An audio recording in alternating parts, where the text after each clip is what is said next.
Bem, pessoal, pela segunda vez estamos aqui. A pílula Zenit de hoje tem a dose da pílula é a crise ucraniana, né?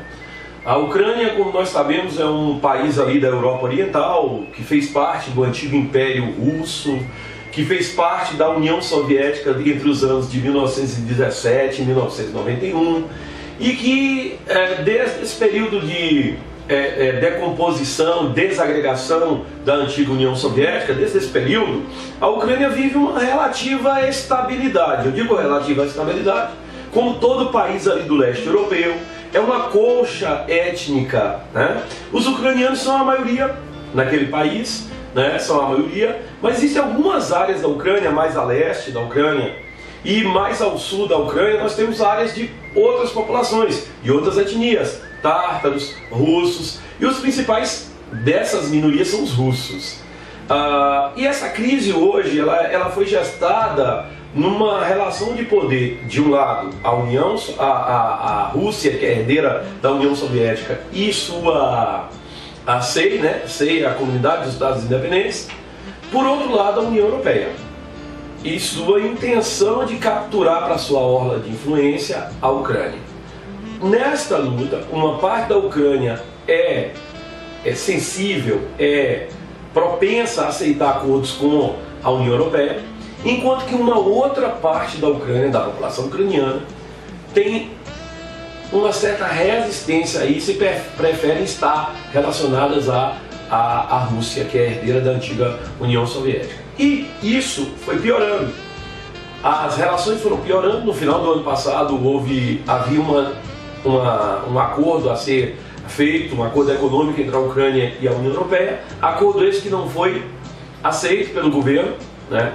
E o governo não aceitou. Manifestações populares pró-Europa tomaram a capital Kiev, e essas manifestações levaram à queda do governo, e esse governo era um governo pró-russo. Então, sentindo as dores desse governo, os russos ou os simpatizantes aos russos começaram a se opor a esse novo governo, esse governo provisório com características pró-europeias.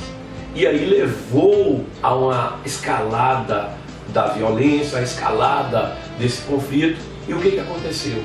A península da Crimeia, uma parte da Ucrânia no Mar Negro, a península da Crimeia, de população, com uma grande quantidade de população de origem russa, resolveu no último domingo optar pela saída da Ucrânia e ser anexado politicamente à Rússia. E isso tem causado muito problemas diplomáticos entre Estados Unidos, União Europeia e a própria Rússia. Então, para entender essa crise, é mais ou menos isso que eu acabei de dizer. Agora sim, os desfechos desse evento a gente não sabe. A Crimeia já foi palco de lutas.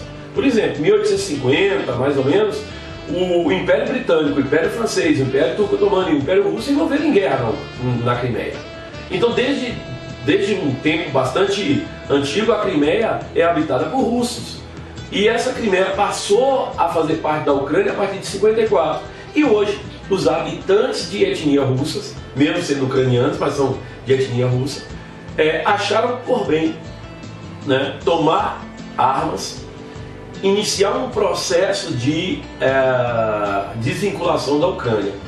É mais ou menos isso. É uma questão complicada, que ainda pode render mais confusões. E o presidente russo, Vladimir Putin, diz o seguinte: onde a população russa estiver, a Rússia tem deveres, a Rússia tem obrigações. E no caso, a Rússia disse: olha, não sou eu que estou fazendo isso. Quem está fazendo isso é a população da Crimeia, que não quer ficar anexada a um governo ucraniano pró-Europa. Então ele quer uma ligação com a Rússia. Retorno da Guerra Fria e a OTAN. Então são coisas. E os Estados Unidos vão fazer o quê? A ONU não pode ser usada.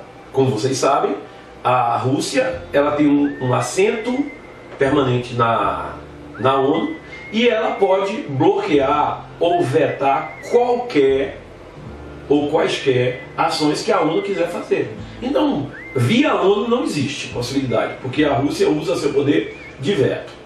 Então assim, a OTAN que é a Aliança Militar do Ocidente, vai poder fazer alguma coisa?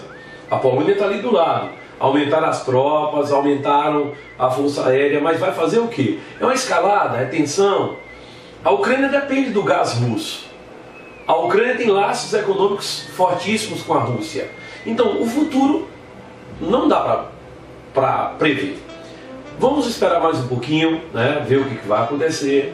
E em breve, tendo mais notícias, desenrolando isso, a gente vem aqui e comenta. Mas é mais ou menos uma escalada de imperialismo. De um lado, a Rússia querendo manter seu poder na sua orla de influência geopolítica, que é o leste europeu. Do outro lado, a União Europeia querendo ampliar sua orla de influência no leste europeu. Então há um choque de imperialismo.